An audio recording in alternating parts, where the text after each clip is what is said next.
안녕하세요. 마지막 주인데 마무리를 좀 잘 해봅시다. 21장 볼 차례예요. 지난번에 봤던 세고전압파의 균형 경기 변동 이론과 세키엔자파의 불균형 경기 변동 이론 다 기억을 해보세요. 중요한 것들 했으니까. 혹시 빠지신 분들은 동영상으로 보충하시고 21장 봅시다. 경제발전론. 21장 전체가 경제발전론이에요. 21장 전체는 시험에 잘 안 나와요. 막판에는 안 봐도 돼요.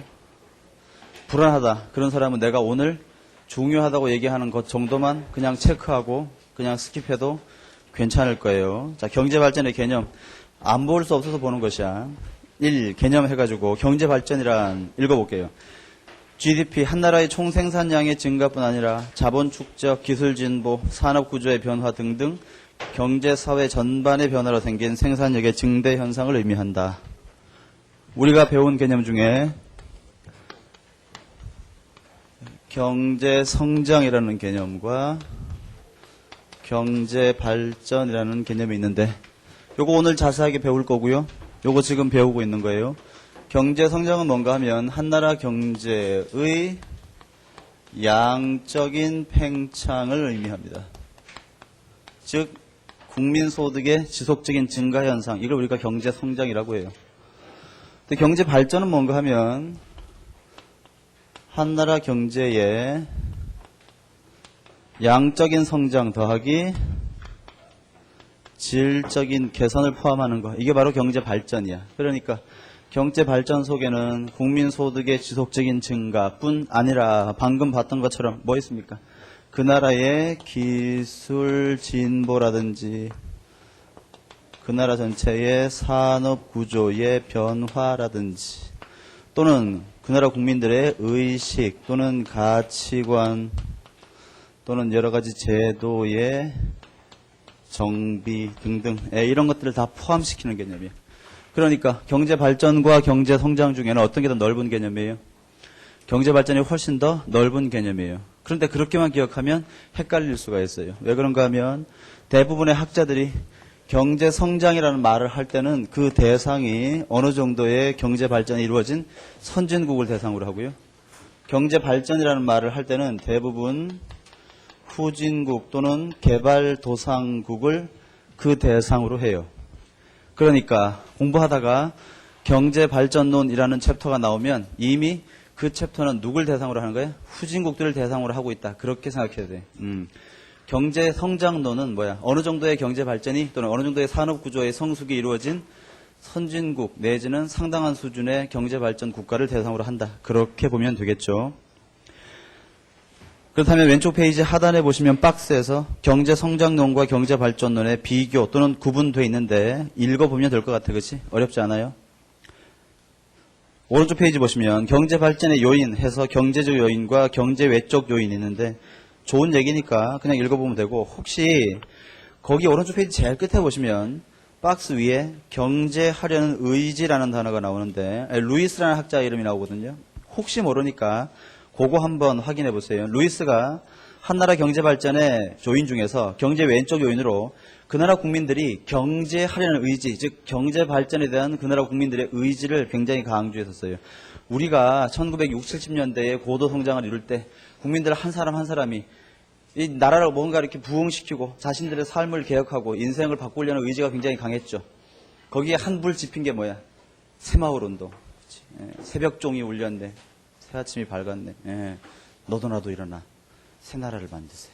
좋은 얘기지, 그치? 경제하려는 의지를 북돋았단 말이야. 루이스가 그걸 강조했어요. 밑에 보시면 경제발전 단계설 참고에 있는데 칼 막스의 생산 양식에 따른 분류, 원시공산제, 고대노예제, 중세봉건제, 자본주의제, 사회주의제. 이건 뭐 상식이지, 상식. 로스토, 경제성장의 관점에서 로스토라는 경제발전론자는 크게 5가지 정도의 단계를 나누는데 전통사회, 그 다음에 도약 준비 단계, 도약 단계, 성숙 단계, 고도 소비 단계 이렇게 5가지로 나눴어요. 이 도약 단계, 그러니까 이제 로스토는 이른바 이 테이크오프라는 개념을 좋아했는데 한 나라 경제가 이렇게 쭉 이렇게 베이스를 쌓아가면서 어느 정도 성숙하면 갑자기 이렇게 확 점프하는 그런 상태가 존재하는데 그런 상태로 경제를 이끌어야 된다. 이제 그런 얘기를 좀 했단 말이에요. 참고로 보면 되죠. 호프만의 소비재 산업의 비중, 그 다음에 클라크의 산업구조 역시 볼 거 없습니다. 넘기시고요. 536페이지 경제 개발 모형, 거기 하단에 보시면 균형 성장론 있고 한 장 더 넘기면 불균형 성장론 있는데 그거 아주 가끔씩 물어봐요. 3년 전인가 4년 전인가 한번 출제가 됐었죠. 자, 보면 경제 발전 모형, 저는 이렇게 표현할게요. 경제 발전 전략이라고. 그래서 균형 성장 전략이고 불균형 성장 전략, 이렇게 두 가지가 있는데 균형 성장 전략 주장한 사람이 넉시라는 사람이었고 불균형 성장 전략이 허슈먼이라는 사람이었죠. 쉽게 얘기하면 여기 봐, 이미 경제 발전 전략이라고 돼 있으니까 뭘 대상으로 해요? 후진국 경제를 대상으로 하지. 넉시는 뭐라고 했냐면 후진국 경제가 고도 성장을 이루기 위해서는 어떤 전략이 필요하냐? 그건 그 나라 경제 전체의 모든 산업 부문을 골고루 동시에 성장시키는 균형 성장 전략이 바람직하다. 그렇게 주장했단 말이지. 허슈먼은요, 그게 아니다. 불균형 성장 전략이 오히려 더 후진국에게는 유리할 수가 있다. 그런 얘기인데, 쉽게 얘기하면 이 넉시에 따르면 한 나라 산업 구조가 이렇게 있을 때 이게 후진국이야. 여기가 이제 후진국인데, 후진국에 뭐 1차 산업, 2차 산업, 3차 산업, 농업, 공업, 서비스업, 다양한 이 산업 구조들이 있는데 얘네들 하나하나가 어때? 다 취약한 거지. 후진국은 다 취약하죠. 후진국은 선진국보다 어때? 쌀 생산도 미비하고, 즉 농업 생산도 부족하고, 공업 생산도 당연히 부족하고, 서비스업도 당연히 발달이 미약해요. 그렇지? 중화 공업 부분이 발전이 안 되어 있으니까 비료 산업이 취약하지. 그렇지? 또 공업 부분이 취약하니까 농기계 개발이 취약해. 그러니까 당연히 또 1차 산업도 취약한 거야. 또 1차 산업과 2차 산업이 취약하니까 판매, 마케팅, 보험 등등의 3차 산업도 역시 취약할 수밖에 없어요. 이럴 때 넉시에 따르면 후진국은 왜 후진국이냐? 넉시가 한 유명한 말이 있지. 후진국은 후진국이기 때문에 후진국이다. 그런 얘기했어요. 왜 그런가 하면 후진국은 본질적으로 나도 하겠나 말이지 그 말은. 후진국은 본질적으로 후진국일 수밖에 없는 이유가 있단 말이야. 그럼 뭐야? 후진국이기 때문이다. 무슨 말인가 하면 경제 내에 존재하는 각 산업 부문이 워낙 취약하니까 이게 도무지 개선될 기미가 안 보이는 거야. 즉 빈곤의 악순환 말이었지. 빈곤의 악순환. 그 말을 처음 한 사람이 넉시예요. 넉시는 왜 그러냐면 후진국은 모든 부분에서 취약한 상태에 있는데 그 취약한 악순환의 고리가 끊어지지 않고 계속 반복되는 거야. 쉽게 얘기하면 후진국은 소득이 작지. 국민 소득이 작으니까 사람들의 소비 규모가 작아요.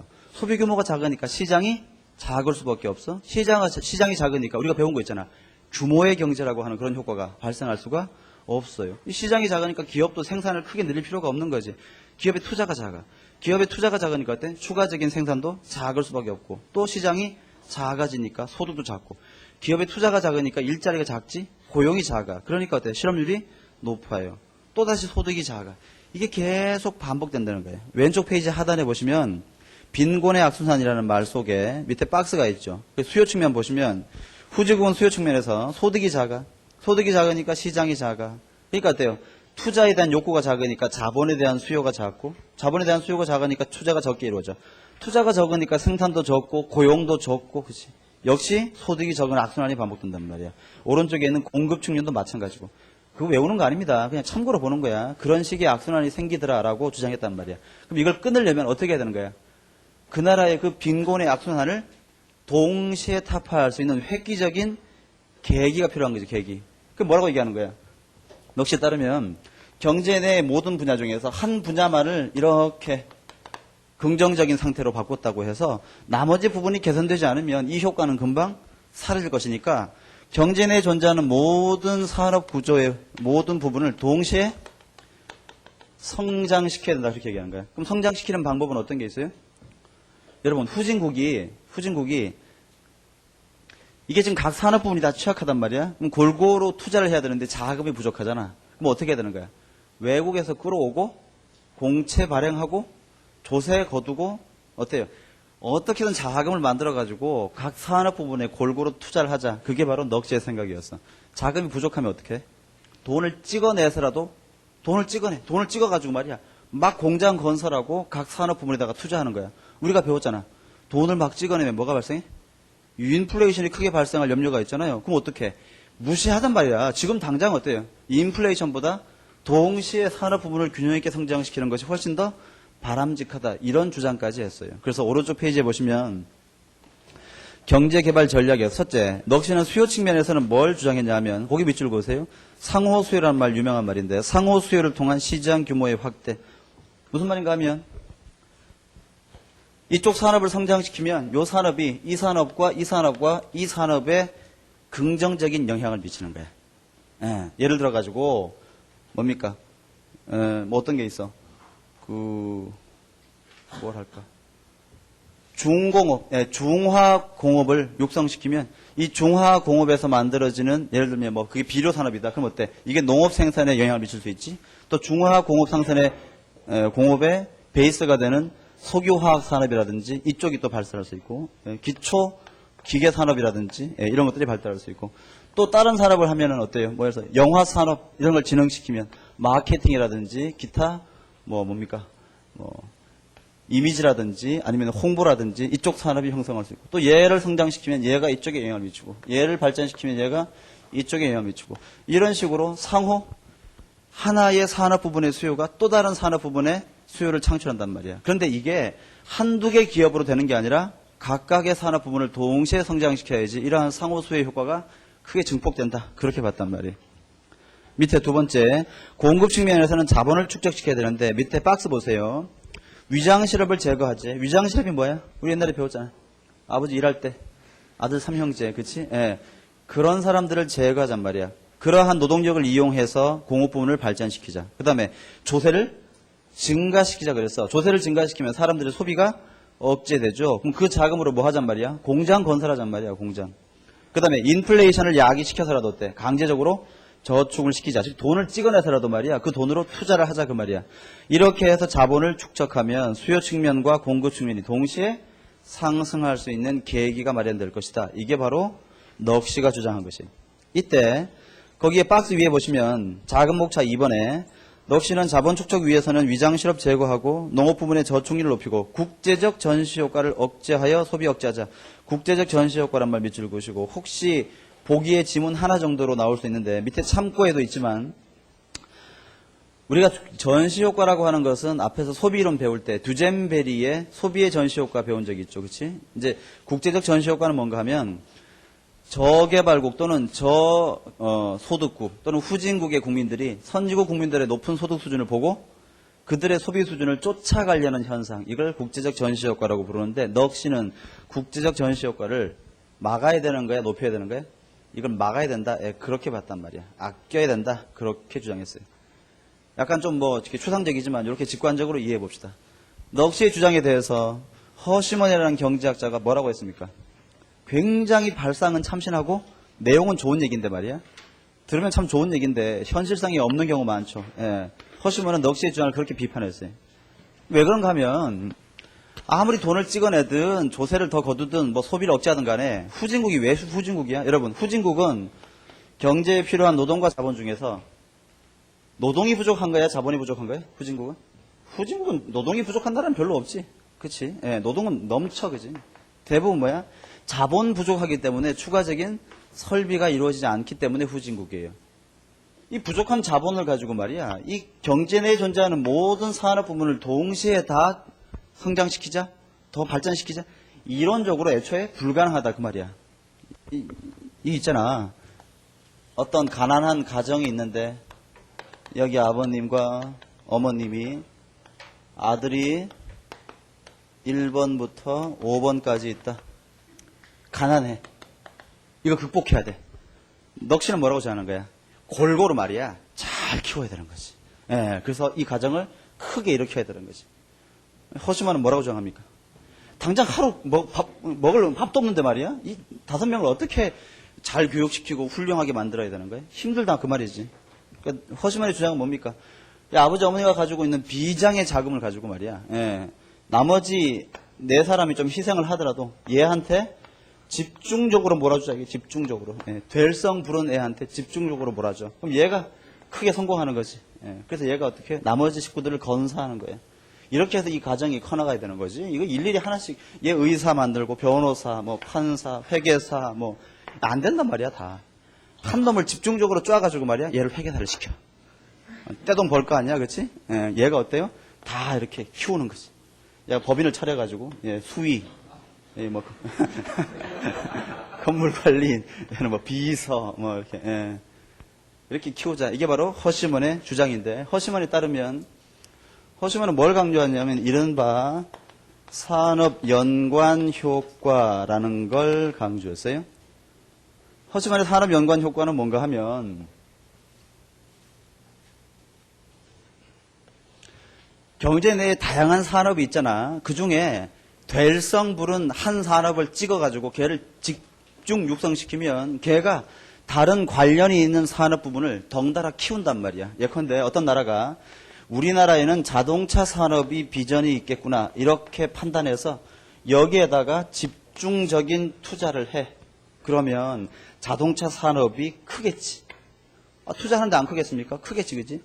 자동차 산업이 이렇게 활성화되면 자동차 만들려면 뭐가 필요해요? 철강 산업이 필요하죠. 그렇지? 또 각종 부품 산업, 또 뭡니까? 뭐 타이어 관련된 산업, 유리, 각종 전자 관련된 산업, 이런 산업 부분들이 덩달아 증가할 거란 말이야. 예. 하나의 산업 발달이 다른 산업 발달에 영향을 미쳐요. 그 다음 또 자동차 산업이 활성화되면 자동차 팔아야 될 거 아니야? 마케팅. 자동차 많으니까 사람 많이 죽겠지. 보험 들어야지. 보험. 그렇지? 또 뭐가 있어? 도로 많이 건설해야 될 거 아닙니까? 건설 산업이 붐을 이루고. 또 어떤 거 있어요? 많이 죽으니까 장례 산업이 발달하나? 뭐 그런 것도 있겠고. 또 어때? 신호등, 교차로, 중앙분리대 등등과 같은 도로 교통 산업. 이런 것들이 계속 발달할 거야. 또 뭐 얘기하자면 끝도 없지. 이게 발달하면 아침 저녁으로 왜 도로교통협회에서 안내해드리는 3분 교통정보 그런 거 막 나레이션 하는 사람들도 일자리 생기는 거지. 그치? 그런 것들 이 덩달아 성공한단 말이야. 이와 같은 효과를 다 뭐라고 부르는 거야? 산업 연관 효과라고 부르는데 지금 여기 있는 이 화살표가 뭡니까? 유통 방향을 나타내는 거지. 여기에서 이쪽으로 가서 이쪽으로 넘어가잖아. 유통 단계 앞에 있는 이 효과를 허시먼은 전방 연관 효과다 이렇게 부르고요. 유통 단계 뒤쪽에 발생한 이 효과를 허시먼이 후방 연관 효과다 이렇게 얘기했어요. 가끔 전후방 연관 효과가 헷갈리는 사람이 있는데 요거 시험에 잘 안 나오겠지만 물어보면 분명히 이거 물어볼 테니까 확인해 보세요. 이제 헷갈리는 이유는 이거야. 유통 단계에서 얘가 먼저야, 얘가 먼저야? 얘가 먼저잖아. 전방 연관 효과. 그렇게. 속지 않기를 바래요. 옛날에 뭐 한 15년, 10년 전쯤만 하더라도 유망한 예상 문제였죠.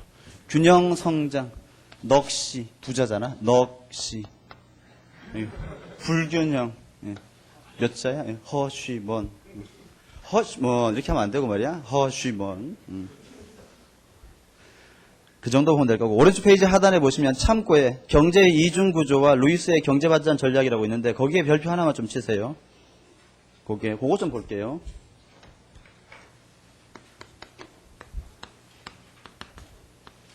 루이스와 페이의 이중구조 모형 또는 전환점 이론이라는 게 있는데 루이스와 페이는 뭐라고 했냐면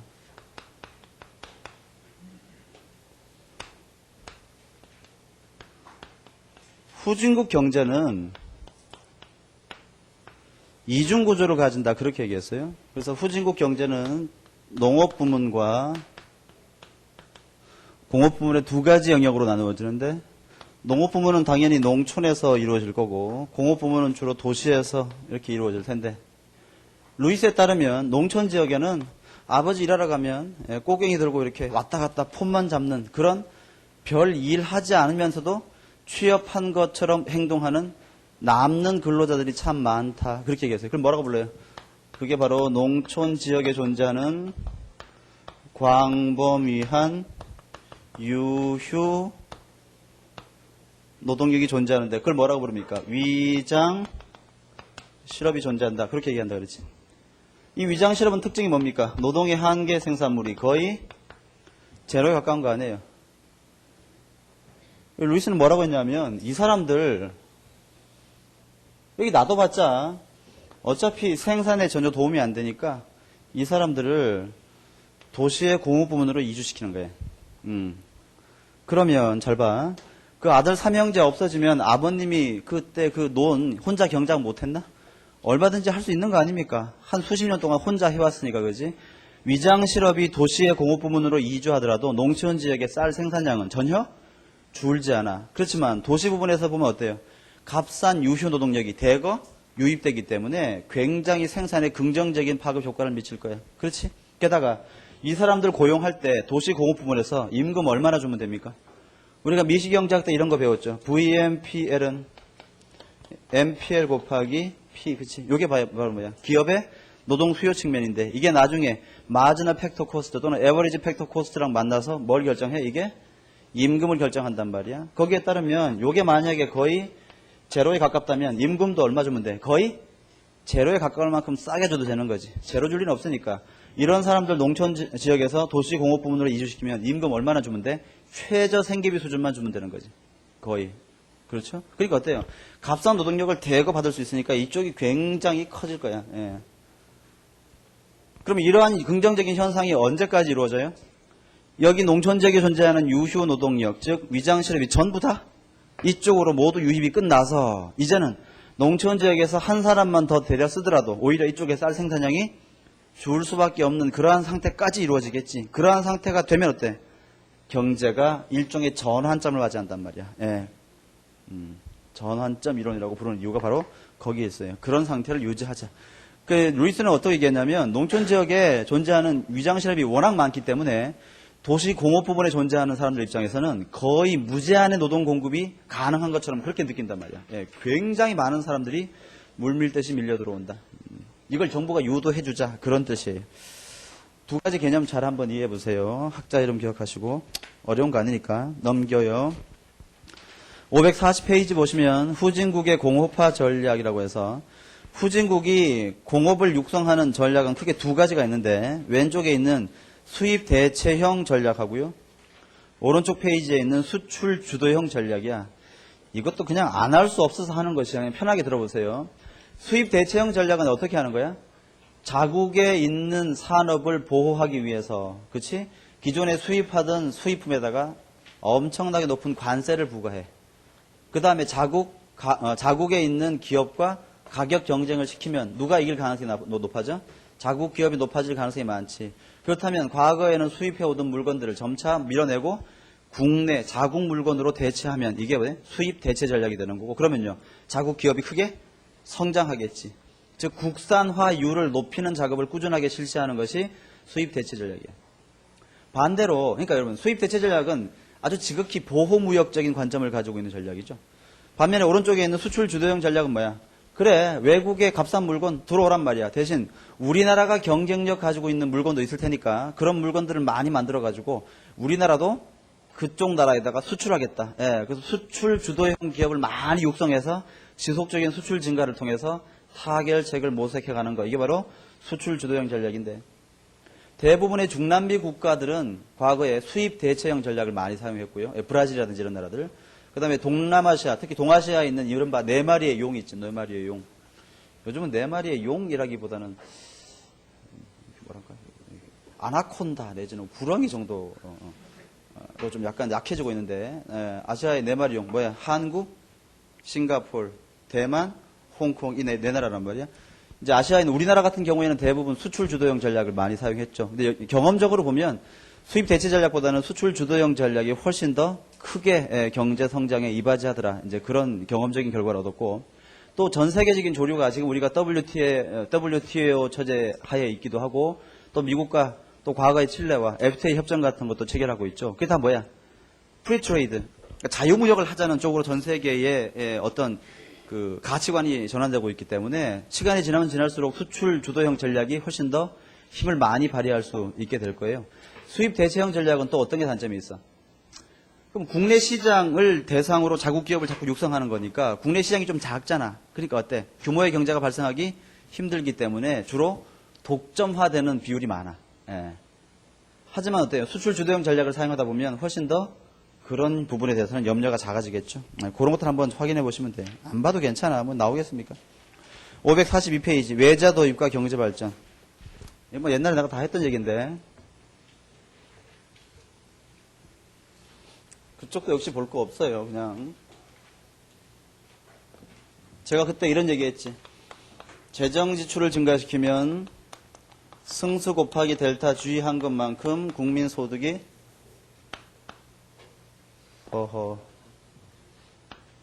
국민 소득이 증가할 거다. 이게 이제 우리가 흔히 얘기하는 재정 정책의 효과 또는 승수 효과 아닙니까?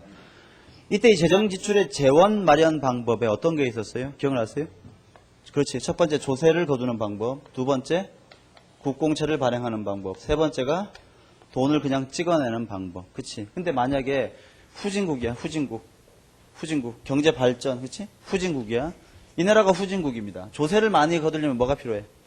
국민들 일단 소득이 높아야지. 과표가 있어야 커야지 이렇게 조세를 많이 거둘 텐데 소득이 너무 작아. 그러니까 이게 힘들어.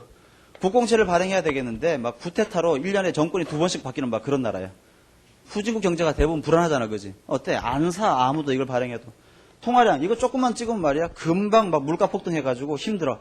그러니까 돈이 없으니까 과거에 우리나라도 그랬고 뭘 합니까? 해외로부터 그렇지. 해외로부터 자금을 유입받는데 이 해외로부터 자금을 조달하는 방법에 다시 어떤 방법이 있단 말이야? 이 방법에 첫 번째 무상원조, 두 번째 외국인 직접 투자, 세 번째 차입이지. 차입 또는 차관이다. 뭐 이렇게도 부르는데 무상원조는 뭐야? 공짜로 받는 거지. 뭐라고 하는 겁니까? 지금 우리가 무상원조 해주고 있잖아. 북한한테. 북한이 매년 뭐라고 하는 거야? 비료 100만 톤, 그 다음에 쌀, 뭐 500만 톤, 안조, 노동 2호, 뭐 이렇게 하는 거죠? 무상원조야. 만약에 우리나라가 무상원조를 받는다. 그럼 받는 사람 입장에서는 어때? 부담 없지. 받고 그냥 아웃이나 아웃, 그냥 받고 이렇게 그냥 가만히 있으면 되는 거지. 이건 추가적인 상환 부담 없는 거지. 직접 투자는 뭐야? 미국 로스앤젤레스에 살고 있는 스미스 씨를 우리가 우리나라에 투자하시면 돈을 많이 벌 거예요. 우리나라에 투자해 주세요라고 해가지고 스미스 씨가 자기 돈 들고 직접 우리나라에 오도록 만드는 거지. 예, 직접 투자. 이것도 우리나라가 어때? 개인적으로 국가적 차원에서 갚아야 될 돈은 아니지. 자기가 투자로 와서 자기가 손실을 보거나 이득을 얻거나 알아서 하는 거예요. 차입은 뭐야? 이건 이제 국가 차원에서 대한민국 정부가 미국 정부에게 돈을 꾼다든지 일본 정부에게 돈을 꾼다든지 그런 것들이 차관이야. 각각의 특징이 있지. 일단 무상원조는 공짜라는 매력이 있지. 공짜. 근데 어때요? 지금 우리가 필요한 건 뭡니까? 우리가 필요한 건 뭐 자동차라든지 뭐 아주 고성능 뭐 무기라든지 아니면 뭐 아주 새로 개발된 반도체라든지 그런 게 필요한데 주로 무상원조 해주는 건 다 어떤 거야? 분유, 식량, 구호, 각종 구호물품 내지는 뭐 의약품 그런 거니까 직접적으로 도움이 별로 안 되지. 직접 투자는 왔으면 좋겠는데 이 외국인이 안 오면 스미스 씨가 오기 싫다면 말이야. 이거 어떻게 할 수 없는 거란 말이야. 이건 좋은데 말이야. 이거 우리가 돈으로 빌려가지고 우리가 원하는 데다가 투자할 수 있으니까 효과는 가장 좋겠지만 나중에 쌓여가지고 한꺼번에 갚아야 될 때 부담이 매우 커져요. 이거 잘 못 갚으면 어떻게 되는 거야? IMF 같은 사태가 벌어질 수도 있는 거지. 그치? 예. 뭐 장단점이 다 있습니다. 이 긍정적 효과, 부정적 효과. 읽어보시면 되겠죠. 자, 다 무시하고 경제 성장론으로 갈게요. 앞부분 좀 설명하고 지울까? 지우고 갑시다. 경제 성장론.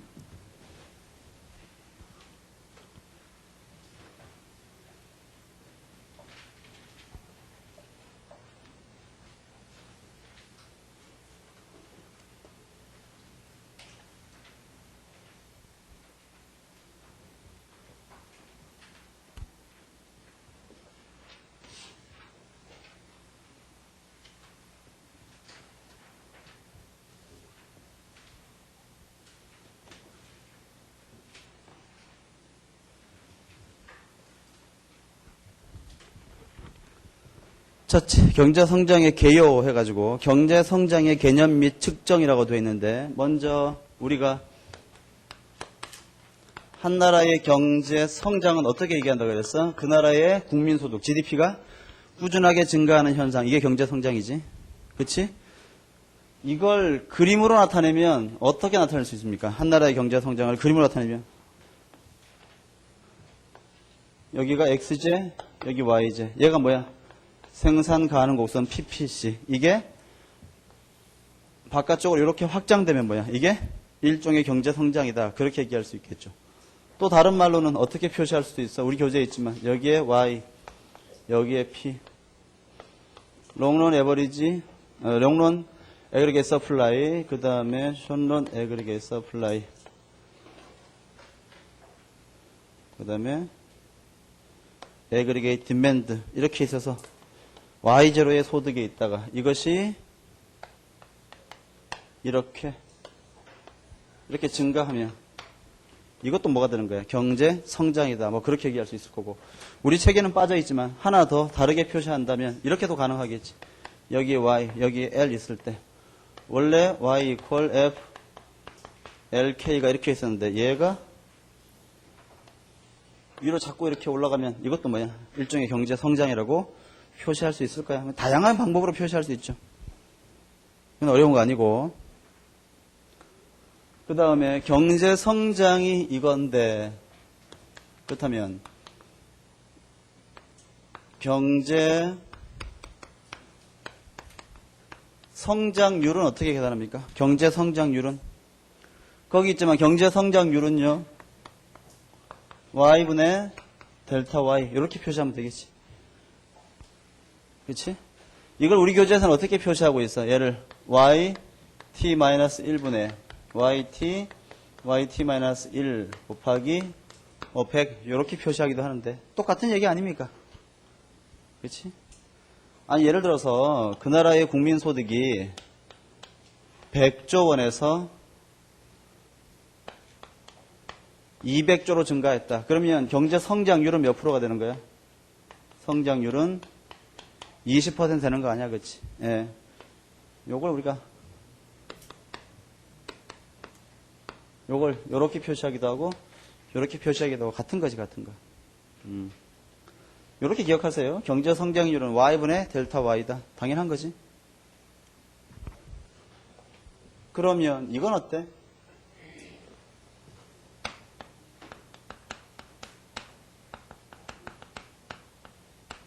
(1인당) 국민소득은 어떻게 계산합니까? 1인당 국민소득은 온 나라 전체의 국민소득을 인구로 나눠주면 되는 거 아니야? 또는 근로자 수로 나눠주면 되겠지. 이게 1인당 국민소득. 그렇다면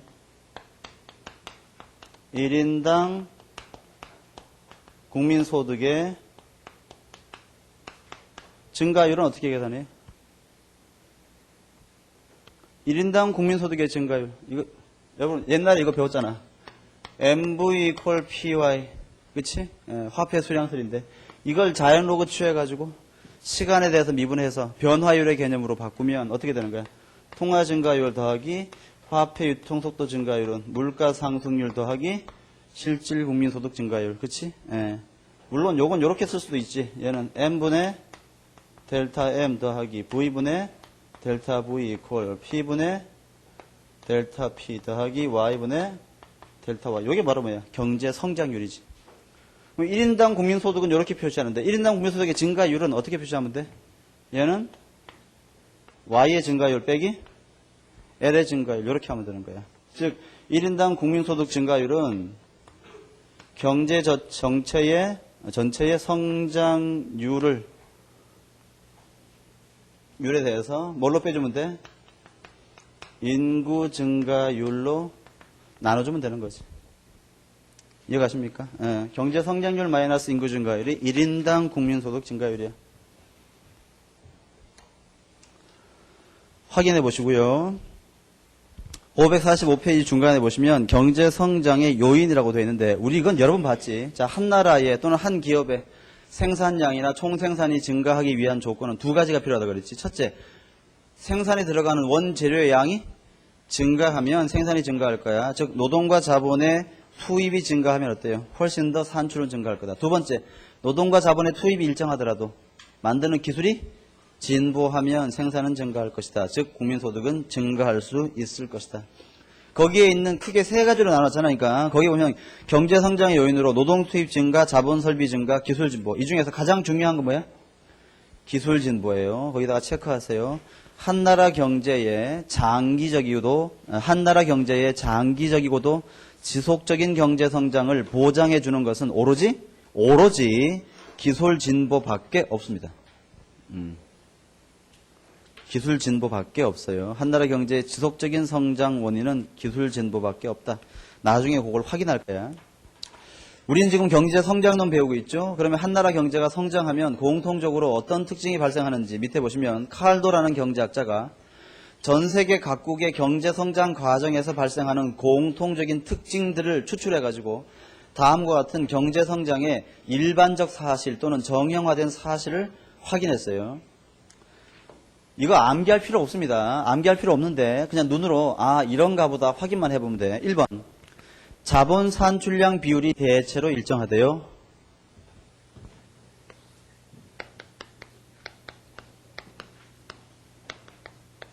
칼도어의 정형화된 사실. 첫 번째가 뭐야? 자본 산출량 비율이 대체로 일정하대. 그 말은 K 나누기 Y가 일반적으로 일정하더라 그 얘기야. 그런데 여기 있는 K 나누기 Y 또는 Y분의 K 이게 뭡니까? 나라 전체의 총 생산에서 자본이 차지하는 비율이죠. 이걸 우리가 뭐라고 부르냐면 얘를 자본계수라고 불러요. 자, 말로 해볼게. 자본 산출량 비율이 일정하다 또는 자본계수가 일정하다. 즉 총 생산에서 자본이 차지하는 비중 또는 총 생산과 자본의 비율이 일정하다. 그런 말이야. 그 말은 뭡니까? 한나라 경제가 10% 증가하면 그 나라 전체의 자본량도 10% 정도 비례적으로 증가하면서 꾸준히 일정한 관계를 유지해 오더라. 경험적으로 볼 때 그런 뜻이야. 2번 자본 증가율은 대체로 일정하다. 두 번째 K의 증가율은 일정하다. 물론 여기 있는 K의 증가율 얘가 뭡니까? K분의 델타 K지. 요게 일정하대. 그럼 봐봐 여러분. Y분의 K가 대체로 일정한데 이때 K가 증가하는 속도가 일정하대.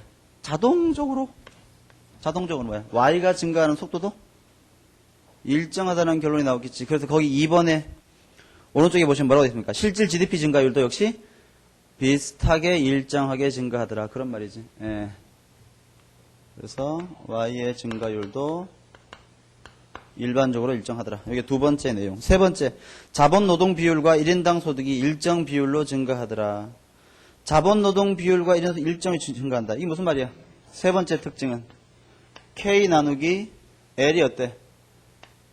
이게 증가한단 말이야. 어떻게? 일정하게 증가한단 말이야. 그럼 무슨 말이야? 시간이 지나면서 노동자 한 사람이 다루어야 할 또는 다룰 수 있는 자본의 양이 점점 커진다. 이걸 좀 더 멋있는 말로 1인당 자본 축적이 심화된다. 이렇게 얘기하기도 해요. 지금 제가 정리하는 것은 정말 아주 가끔씩 지문 한두 개 정도로 물어볼 수도 있기 때문에 하는 것이에요. 근데 너무 부담 가지고 다 외우려고 하지 않아도 괜찮아. L분의 K가 일반적으로 일정하더라. 요 말은 결국 뭡니까? 요 말은 자본이 증가하는 속도가 노동이 증가하는 속도보다 좀 더 빠르더라 그 말이지. 예, 즉 여러분 근데 노동이 증가하는 속도가 뭐야? 그게 인구 증가율 아닙니까? 사람이 태어나는 속도가 노동자가 증가하는 속도지. 결국 뭐야? 인구 증가율보다 자본 축적이 더 급격하게 일어나더라. 그런 뜻이야. 그래서 밑에 보시면 뭡니까? 자본이 심화된다. 그런 말이 있지. 자본이 심화된다. 뭐 시험에 나오는 건 아니지만 요 말이 맞다면 결국 선진국으로 나아갈수록 한나라 전체의 생산 방식이 노동 집약적인 기술에서 자본 집약적인 기술 방식으로 바뀌어질 수밖에 없는 거예요. 예를 들어서 우리나라의 옛날의 대표적인 수출품이 운동화, 가발, 섬유 이런처럼 손이 많이 가는 그런 일이었다면 최근에 뭘로 바뀌었어? 반도체, 자동차, 뭐 전자제품 이런 쪽으로 바뀌는 게 너무 자연스러운 거지. 우리나라는 올바른 길을 걷고 있는 거예요. 네 번째, 실질이자율은 지속적으로 증가하지만 감소하는 추세를 보이지는 않더라. 그 말은 뭐야? 실질이자율이 지속적으로 증가하더라. 여러분, 근데 실질이자율은 결국 뭐랑 같은 거야? 자본의 한계 생산성과 같은 거지. 여기서 생각해봐. 자본재를 사용할 때 그놈을 이용해서 만들어내는 물건의 양이 점점 커져야지 이자를 더 많이 지급할 수 있을 거 아닙니까? 따라서 실질 이자율이 증가한다는 얘기는 자본의 한계 생산성도 지속적으로 증가한다는 말과 사실상 같은 말이에요.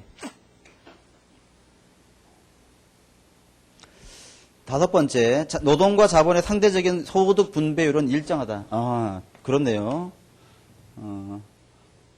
즉 자본소득과 노동소득의 분배 비율이 어떻다는 얘기야?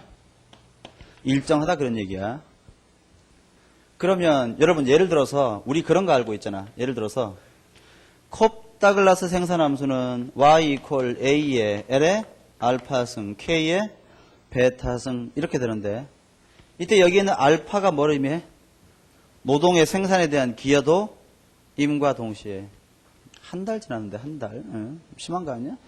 알파는 말이야 노동의 생산에 대한 기여도 임과 동시에 노동의 분배 몫을 의미하지. 베타는요 자본의 생산 기여도 임과 동시에 자본의 분배 몫이야. 우리가 그때 이렇게 했었잖아. y equal l에 0.4 k에 0.6이면 얘는 몇 차 동차? 1차 동차의 컵다글라스인데 요거 하나 만들기 위해서 노동이 40% 자본이 60% 기여하더라. 이때 요거 하나 만들어서 만든 이때는 Q였지. 그때는 이게 Q였는데 이때 이게 하나 만들어서 100원에 팔았으면 임금으로 총 얼마가 지급돼야 되는 거야? 40원. 그 다음에 자본 사용 대가인 이자로 60원 지급된다 그 말이야. 근데 여기에서 자본소득과 노동소득의 비율이 일정하다는 얘기는 만약에 그 나라의 생산함수가 콥다글라스 생산함수 방식이라면 언제나 알파하고 베타가 일정하다 그 말이지. 즉 얘랑 얘는 잘 변하지 않는다 그 말이야. 너무 어려운 얘기를 한 거야? 아니라고 봐. 됐습니다. 6번 국가 간 1인당 국민소득의 증가율은 국가별로 큰 차이를 보이더라. 그건 무슨 말이야? L분의 Y의 증가 속도는 국가마다 상이하다. 그런 말이야. 즉 무슨 말입니까? 1인당 국민소득이 빠르게 증가하는 나라도 있고 적게 증가하는 나라도 있더라. 그런 뜻이지. 됐습니다. 그럼 앞으로 이게 이제 칼도어가 주장한 경제성장에서 발생하는 정의용화된 사실이니까 우리가 앞으로 경제성장론이라는 걸 배울 때 대부분 다 어때요? 이런 내용들이 포함이 돼야지 바람직한 성장론이 될 거야. 페이지를 넘겨봅시다.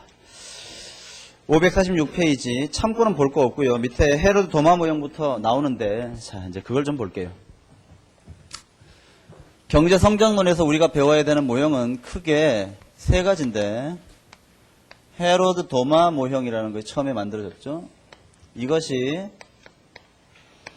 솔로 모형으로 대체가 되고 이것이 이른바 내생적 성장 이론으로 연결되는데 가장 먼저 등장한 것이 헤로드 도마 모형이야. 그러니까 헤로드 도마 모형은 경제 성장론의 선구자적인 역할을 한 모형이에요. 헤로드 도마 모형 이후에 등장한 게 솔로 모형이야. 헤로드 도마 모형이 최초에 등장한 선구자적인 경제 성장 모형이니까 장점도 있지만 단점도 있었겠지.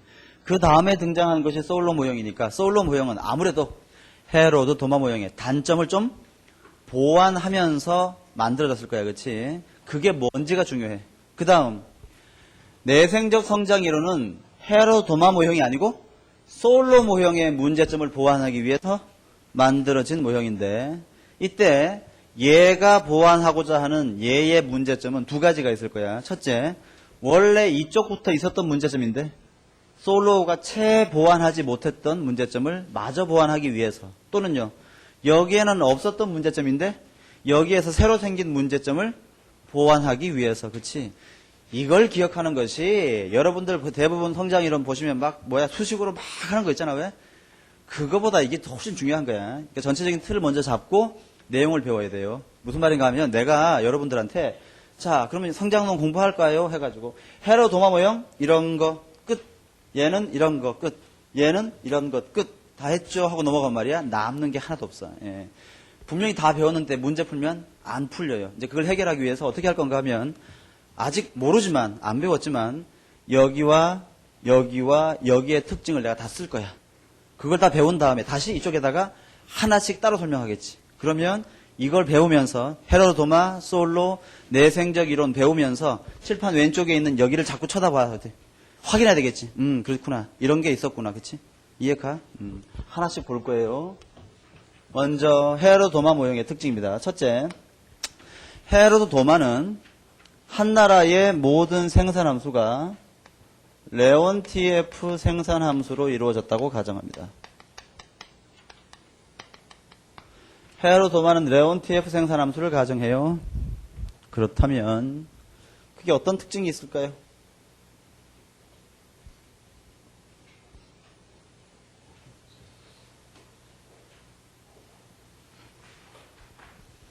우리가 미시경제 때 배웠던 내용을 한번 확인해 볼게. 기업의 생산 함수는 일반적으로 Q equal F, L, K 이렇게 썼어요.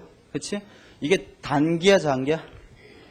장기지. 왜? 고정된 생산 요소가 없으니까. 그렇지? 장기야. 장기의 이 Q는 누가 결정하는 거야? L과 K가 결정해. 그렇지? L과 K가 Q를 결정하는 방법이 어떤 방법이야?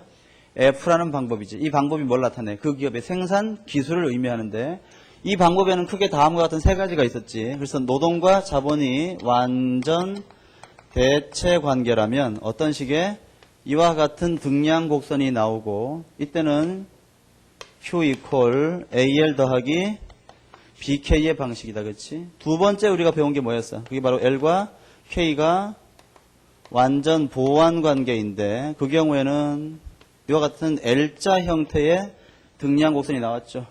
얘는 Q equal minimum A분의 L, B분의 K.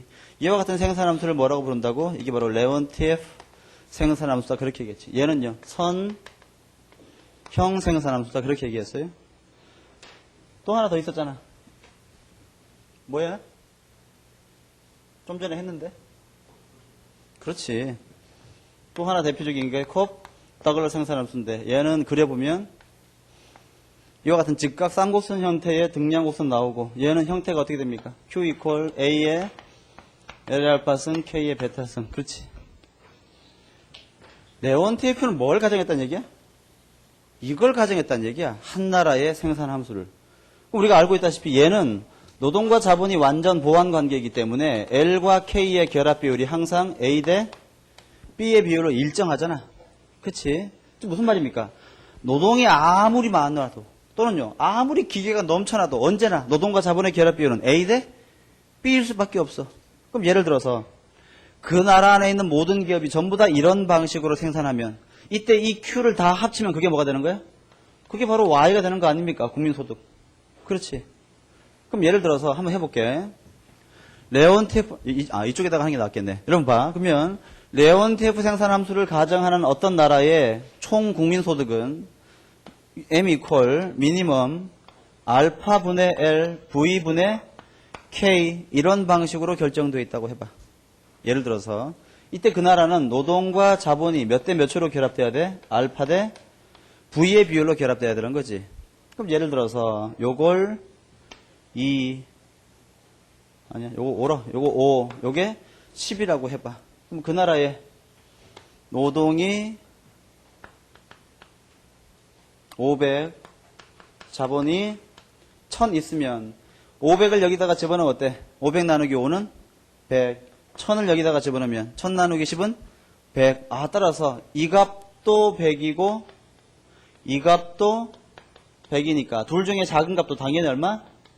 100 이렇게 나오겠지. 이때는 그 나라의 국민소득이 100 이렇게 나올 거야. 그렇지? 이 경우에는 노는 사람, 노는 노동 또는 노는 자본이 있어 없어? 없지. 이 경우에는 완전 고용되는 거야. 근데 만약에 여기 500이 아니고 이게 700명이면 어떻게 되는 거야? 700명이면 여기다가 700 집어넣으면 얼마야? 여기가 얼마입니까? 100 40이 되는 거고 여기는 100이니까 둘 중에 작은 값이 y니까 y는 100이 돼. 그 말은 뭐야? 여기에서 뭐야? 여기 40만큼은 필요 없는 게 들어간 거지. 즉 이 중에서 700명이 있다면 이 중에 500명은 일자리를 갖지만 200명은 어때? 일자리가 없는 거야. 실업이 발생하는 거야. 즉 불완전 고용이 이루어지는 거지. 여기는 200명을 고용할 방법은 없습니까? 없습니다. 왜? 언제나 노동과 자본의 결합 비율은 5대 10이어야지만 그 기업은 생산할 수 있는 기술을 가지고 있기 때문에 그래. 그 나라 전체의 모든 기업이 다 이렇단 말이야. 따라서 설명은 길었지만 헤로드 도마 모형에서는 레온티에프 생산함수를 가정하니까 노동과 자본의 대체는 가능해 불가능해? 불가능해요. 대체가 안 되는 거야. 언제나 어때? 알파와 V의 비율로 결합해야 되는 거지. 노동과 자본의 대체가 불가능하니까 어떤 결론 생깁니까? 아주 운이 좋으면 아까 여기서 얘기한 것처럼 500명, 1000명, 여기는 5, 10 해가지고 완전 고용 될 수도 있겠지만 혹시 이게 500보다 많거나 500보다 적거나 또는 이게 500이라도 이게 1000보다 많거나 적으면 남는 근로자 또는 남는 자본이 언제나 존재할 수밖에 없겠죠. 즉 경제는 완전 고용되면서 성장할 수가 있어? 거의 불가능해. 거의 대부분의 경우에는 경제는 불완전 고용 성장, 즉 불균형 성장을 할 수밖에 없어요. 이러한 불균형 성장이 일반적인 현상이 되어버립니다. 제 말 이해가십니까? 여러분 그럼 완전 고용 성장은 전혀 불가능해? 가능하긴 하지. 어떤 경우에? 아주 예외적인 케이스에 아주 절묘하게 아귀가 딱 맞아떨어지는 경우에는 가능할 거야. 하지만 어때요 그건? 거의 이론적으로나 그렇지 기대하기가 힘들 겁니다. 즉 완전 균형 성장이 이루어진다는 것은 굉장히 예외적인 현상일 수밖에 없어요. 우린 헤로드 도마의 이와 같은 특징을 가지고 이른바 면도날 균형, 나이프 엣지 이퀄리브리엄이다. 그렇게 불러요. 무슨 뜻이야? 마치 칼날 끝에서 이렇게 춤을 춰서 균형을 잡는 것처럼 굉장히 균형이 어렵고 힘들다. 그런 뜻이야. 이해해 보시고요. 두 번째, 헤로드 도마 모형의 경우에는 균형 조건식이 다음과 같습니다. 그래서 V분의 S equal N 이라고 하는 식이 이게 균형 조건식이야. V분의 S equal N. 이따가 다 설명할 거지, 그지? V분의 S equal N. 이게 뭐야? 헤로드 도마에 따르면 요렇게 그 나라 경제가 성장하는 게 최적이래, 최적. 예. 아주 놀라운 걸 알았지. 저렇게 성장하면 한 나라의 노동과 자본이 완전 고용되면서 최적으로 성장할 수 있대요. 내가 대한민국의 정책 담당자야. 내가 헤로드 도마를 만났어. 물었지. 저 대한민국을 빠르게 성장시키고 싶습니다. 어떻게 하면 최적으로 성장시킬 수 있을까요? V분의 S equal N을 유지하게. 감사합니다. 그렇다면 SVN 등등은 얼마로 해야 될까요? 라고 물으면 헤로드와 도마는 뭐라고 얘기하는 거야? 그건 내가 몰라. 라고 얘기해요. 무슨 말인가 하면 헤로드 도마는 최적의 성장 조건 식은 제시하는데 이 식을 이퀄 시키기 위한 S와 V와 N 등등과 같은 중요 변수 값이 모형 내에서 결정되지 않아요. 모형 밖에서 결정돼서 들어와. 이걸 뭐라고 부릅니까? 중요 변수가 모형 안에서 결정되지 않고 모형 밖에서 주어진 값으로 받아들일 수밖에 없는 모형. 이걸 우리가 외생적 성장 모형이다. 이렇게 불러요. 외생적 성장 모형이란 다시 얘기하면 경제 성장의 중요 변수가 그 모형 안에서 결정되지 못하고 모형 밖에서 일방적으로 주어진 값으로 결정되는 모형을 얘기하는 거야. 이건 말 그대로 황당한 모형이죠. 무슨 말인가 하면 아들이 태어났단 말이야. 예? 애가 태어났어. 이 애가 말이야 어떤 선지자를 만났지. 선지자한테 묻는 거야. 제가 앞으로 어떻게 성장해 나가야 할까요? 어떻게 성장할까요? 물으면 그 스승이 그 선지자가 뭐라고 얘기하는 거야? 너는 서울로 가라. 서울. 서울에 가서 회계사가 된 다음에 떼돈을 벌고 크게 성공해라. 이렇게 얘기하는 거야. 그렇군요. 서울로 가야 되는군요. 어떻게 갑니까? 몰라. 그건 네가 알아서 가라. 알아서 가라. 예. 이렇게 외생적 성장 모형이 주어지면 경제정책 담당자는 최적의 성장 조건, 경로는 알지만 이 경로를 타기 위한 구체적인 방안을 알 수가 없기 때문에 경제 성장 과정에서 정부가 할 수 있는 역할은 어때요? 거의 제한되어 있는 거야. 정부가 할 수 있는 역할이 없어. 예.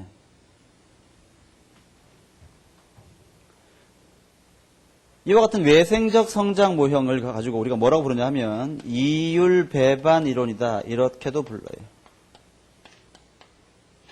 이율 배반 이론. 그 다음에 5번째. 제가 지금 적고 있는 것들은 시험에서 말이야. 보기 지문 하나하나로 나올 만한 것들을 다 지금 체크하고 있는 거지. 다시 봅시다. 이게 V분의 S 이퀄 N인데 V는 뭐야? 나중에 배우겠지만 자본 계수예요. S는 저축률이야. N은 인구 증가율이에요. 이따가 다 할 거야. 그런데 이게 만약에 이퀄이면 균형이야. 여기 균형이면 균형 성장을 하고 있는 거야. 근데 아까도 봤지만 균형 성장이 힘들다 그랬지. 일반적으로 이 이퀄이 깨져. 이게 깨지면 말이야. 둘 중에 하나 아니야? 왼쪽이 오른쪽보다 크거나 오른쪽이 왼쪽보다 크거나 둘 중에 하나인데 요건 한번 이퀄이 깨지면 다시는 절대로 이퀄로 회복되지 않아요. 즉 한 번 균형으로부터 이탈하게 되면 다시는 원래의 균형으로 회복이 불가능합니다. 아차 하면 끝인 거지. 그건 왜 그래? 예를 들어서 왼쪽은 자본 증가율이고 오른쪽은 인구 증가율인데 나중에 배울 텐데 한번 왼쪽이 오른쪽보다 커서 자본의 증가 속도가 노동의 증가 속도보다 빠르게 되면요. 이걸 다시 원래의 이퀄로 만들려면 n이 증가하고 거꾸로 이쪽이 작아져야 할 텐데 그렇게 될 수 있는 방법이 또는 경로가 모형 속에는 없습니다. 예. 한번 균형이 깨지면 끝이야. 그러니까 봐. 황당한 이론이잖아. 균형이 잘 안 된대. 균형이 원래대로. 아주 힘들게 균형이 잘 안 되고 힘들게 이퀄이 성립하면요. 그건 아주 예외적인 현상인데 거기서 면도날 위에서 균형 잡고 있는 것처럼 힘들게 균형 잡고 있다가 한 발짝 삐끗해가지고 옆으로 떨어지면 그걸로 끝이야. 다시는 균형으로 회복이 안 돼. 헤로 도마는 기본적으로 자본주의 시장 경제가 안정적이라고 봤을까 불안정적이라고 봤을까? 불안정적이라고 본 것이야. 헤로 도마는 바로 케인즈적인 시각을 경제 성장에 접목시킨 거라고 볼 수 있어요. 오해할 게 아니야. 그러니까 왜 저렇게 이상한 경제 이론을 주장했을까? 헤로 도마는 시장 경제 메커니즘이 기본적으로 불안정하다고 봤기 때문에 저런 주장을 할 수밖에 없었던 거예요. 그렇다면 이게 헤로 도마 모형의 중요한 특징인데 자 이때 여기에 문제점이라고 할 수 있는 것들을 한번 확인해 볼게. 헤로 도마 모형의 첫 번째 문제점은 뭡니까? 그건 불균형 성장이 일반적이고 균형 성장은 아주 예외적으로만 가능하다라는 점이지. 두 번째, 외생적 성장 모형이기 때문에 정부의 역할을 전혀 기대할 수가 없다라는 것 또한 두 번째 문제점이에요. 일부러 색깔을 빨간색으로 했어요. 나쁜 점이니까. 균형 이탈 시는 다시는 회복이 불가능해. 이것도 문제점이야. 다시 한번 헤로 도마는 크게 몇 가지 문제점이 있어? 한 3가지의 문제점이 있는 거야. 그렇지? 균형 성장이 불가능하다는 것과 그 다음에 외생적 성장 이론이라서 정부의 역할을 기대할 수가 없다는 것. 세 번째, 한번 균형 깨지면 그걸로 끝이라는 것. 이렇게 불안정하게 자본주의 시장 경제를 봤습니다. 거기에 대해서 솔로라고 하는 경제학자는 솔로는 이른바 이 사람은 신고전학파 성장 모형을 제시한 사람인데 신고전학파는 후기고전학파 또는 이론적 베이스가 강화된 비교적 최근의 고전학파 그렇게 이해하시면 돼요. 신고전학파하고 새고전학파하고 같아 달라? 다릅니다. 뉴하고 네오하고는 다르단 말이야. 그렇지? 예. 우리가 알고 있는 새 고전학파는 뭐야? 합리적 기대를 가정한 고전학파적인 시각. 내가 지금 얘기하는 신고전학파는 합리적 기대의 개념이 나오기 전에 고전학파적인 시각을 가지고 있던 최근의 사람들. 그렇다면 신고전학파의 이론이 솔로 모형이면 새고전학파는요? 이쪽이다라고 생각하시면 돼요. 이게 새고전학파 또는 새케인즈학파에 가까운 경제 성장 이론인데 그냥 새고전학파라고 이해해. 그게 훨씬 더 쉬워. 혼란이 없습니다. 솔로는요. 헤로드 도마의 경제 모형을 약간 변화시켜서 자신만의 성장 모형을 만들었는데 그걸로 노벨상을 받았어요. 우리가 지금 보려는 건 솔로의 그 노벨상 받은 논문을 보는 거예요. 솔로는 뭐라고 했냐면 레온티에프 생산함수를 가정했다는 것은 헤로드 도마가 너무 자본주의 시장 경제를 불안하게 봤다는 것인데 그렇지 않단 말이야. 솔로가 보기에 자본주의 시장 경제는 굉장히 신뢰할 만한 안정적인 상태를 만들 수가 있다고 봤어요. 그래서 생산함수 자체를 바꿨어. 이거 하지 않고요. 저기 칠판 오른쪽에 있는 콥다글라스 생산함수를 차용했어요. 그래서 1차 동차에 콥다글라스 생산함수를 차용했습니다. 여기 보세요. 요게 이제 1차 동차의 콥다글라스 생산함수인데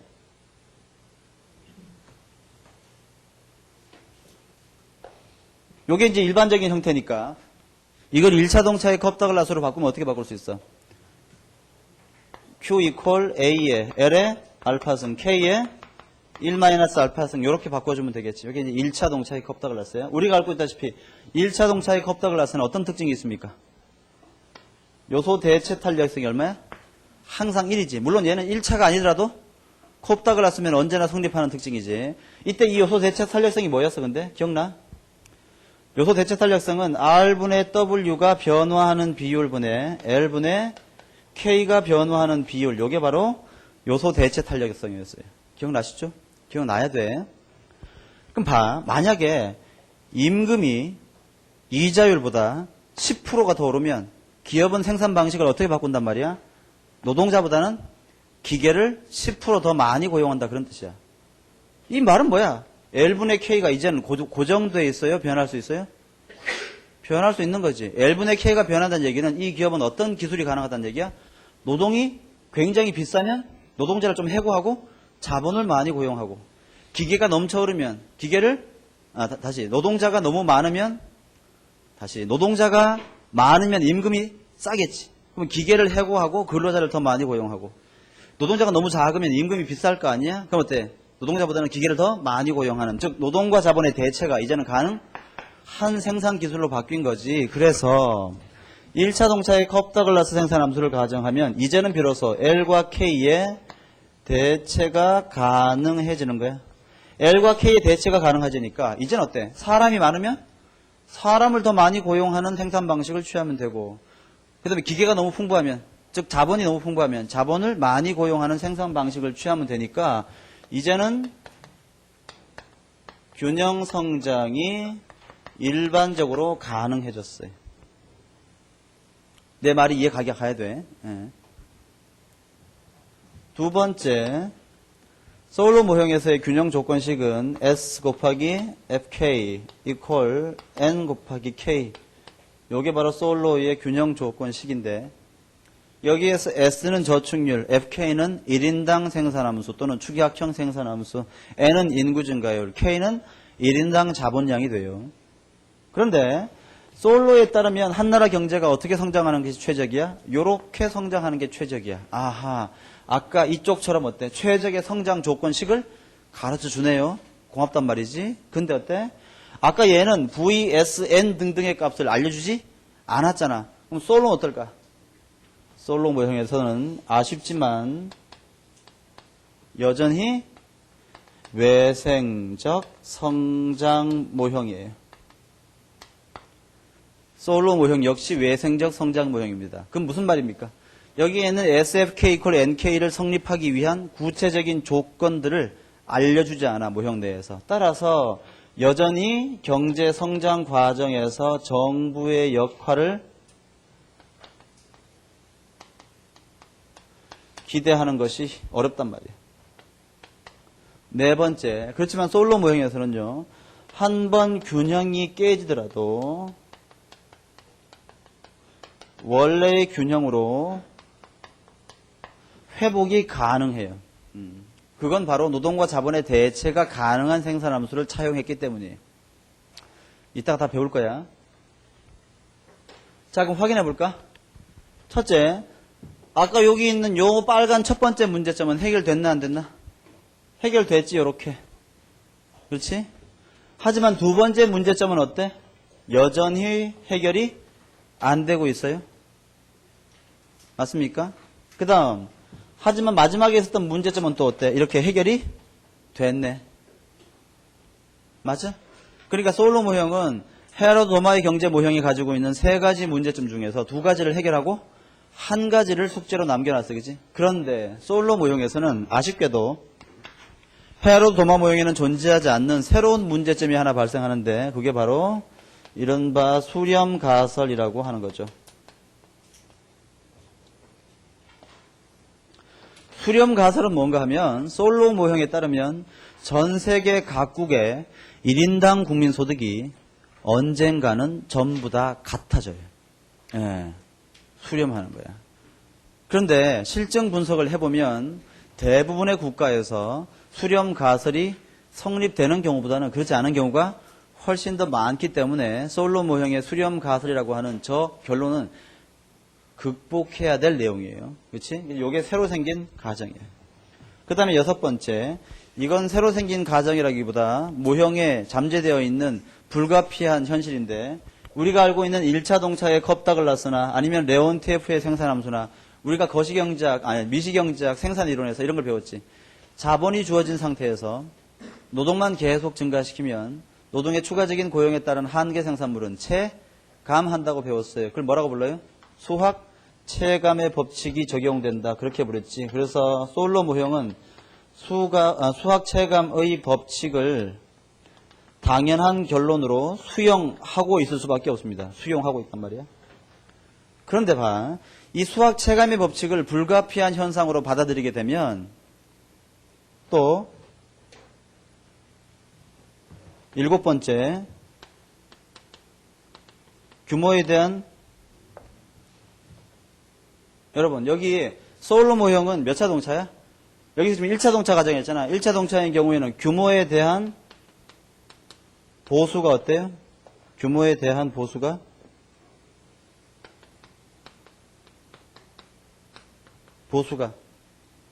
체증 체감 불변? 불변인 이런 생산함수를 가정하는 거 아니야? 그치? 예. 근데 이때 여기 있는 이 수학 체감의 법칙을 수용할 수밖에 없다는 요 한계점 있잖아? 그럼 봐.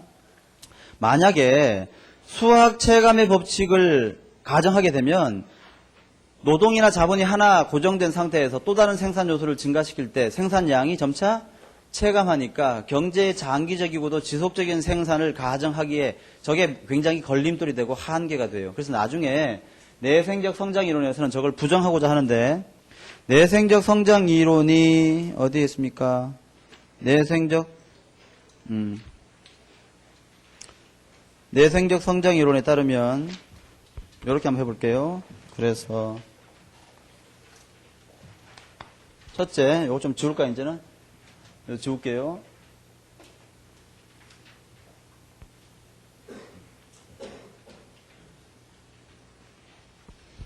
우리 책에 조금 아쉬운 게 우리 교재의 다른 부분은 좀 내용이 굉장히 풍부한데 내생적 성장 이론의 경우에는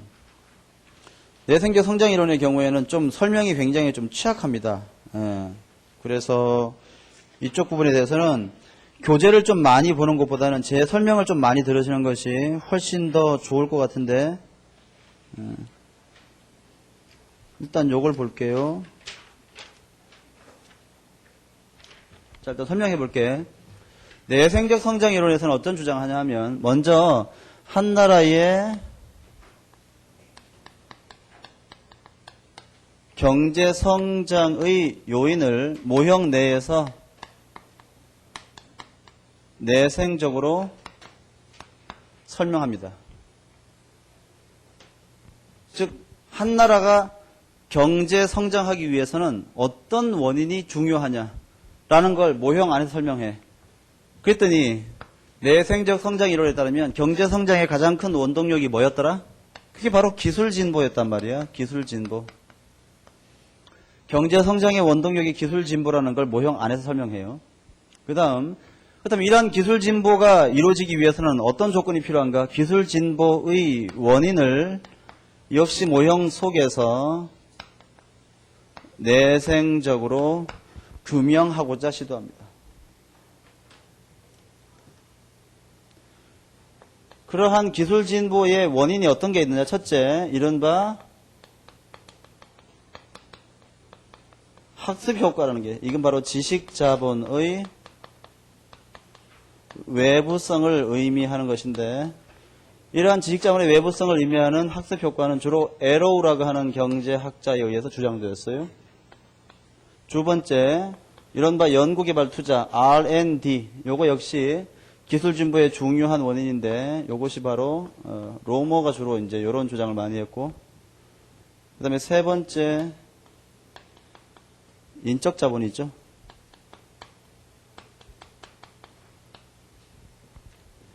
인적 자본 이론은 루카스가 많이 주장을 했는데, 여러분 여기 보면 헤로드 도마 모형이고 솔로 모형인데 여기는 내생적 성장 이론이야. 왜 그런가 하면 얘랑 얘는 구체적인 하나의 모형인데 이건 이론이니까 이 이론 속에 모형이 몇 개나 있겠어?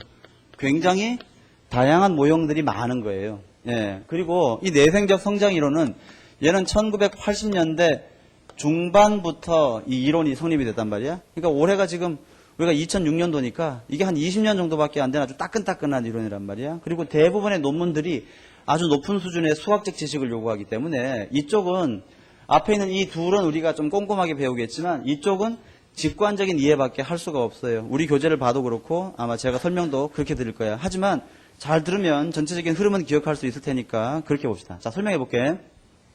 내생적 성장 이론에서는 헤로드 도마와 솔로 모형이 외생적 성장 이론이기 때문에 이 정부의 역할을 간과할 수밖에 없었다는 이 한계를 가지고 있었는데 이걸 극복하기 위해서 먼저 한 나라의 경제가 성장하기 위한 그 원인을 모형 속에서 갖춰준단 말이야. 뭐라고? 기술 진보다 기술 진보. 니네 말이야. 기술 진보하면 경제가 성장할 수 있다라고 얘기해. 그렇군요. 그러면 기술 진보는 어떻게 합니까? 아까 봐봐. 여기서 뭐라고 얘기했어? V분의 S 이퀄 N이 되면 경제가 성장할 수 있다. 여기서는요. SFK 이퀄 NK를 만족하면 성장할 수 있다. 어떻게 만족합니까? 모르겠다. 그렇지. 근데 이쪽에서 뭐라고 얘기하는 거예요? 기술 진보가 이루어지면 경제가 성장할 수 있다. 어떻게 기술 진보 만듭니까? 그것은 다음과 같은 것들이 있다라고 친절하게 설명해 준단 말이야. 첫째, 학습 효과. 즉 지식을 축적시켜서 축적된 지식이 다른 사람에게 널리 파급되는 긍정적 외부성이 발생하면 기술이 진보하는 효과가 발생하더라. 그 다음에 두 번째, 연구개발 투자를 많이 하면 되더라. 세 번째, 훌륭한 인적 자본을 많이 축적하면 되더라. 그렇군요. 내가 정책 담당자면 이제 어떻게 하면 돼? 이런 일들을 많이 만들어내기만 하면 기술이 진보하고 그 나라의 경제가 지속적으로 성장하게 되는 것이지. 그러니까 이와 같은 제시하에서는 뭘 설명할 수 있어?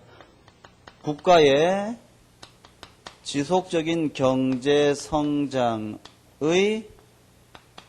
원인을 설명할 수 있고, 네 번째, 국가 간 성장률의 차이를 역시 설명할 수가 있고요. 다섯 번째, 경제 성장에서 정부의 역할을 비로소 강조할 수 있게 돼요.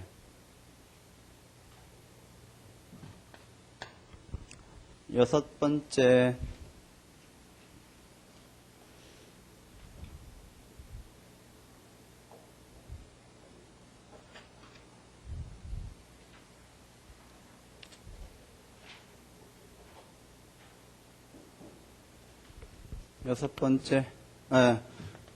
수렴 가설을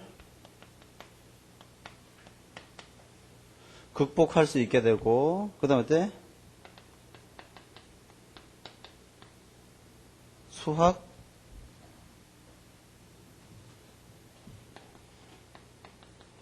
체증을 부정하면서 규모 수익 체증을 강조할 수 있는 이론적인 베이스가 가능하다. 그런 뜻이야.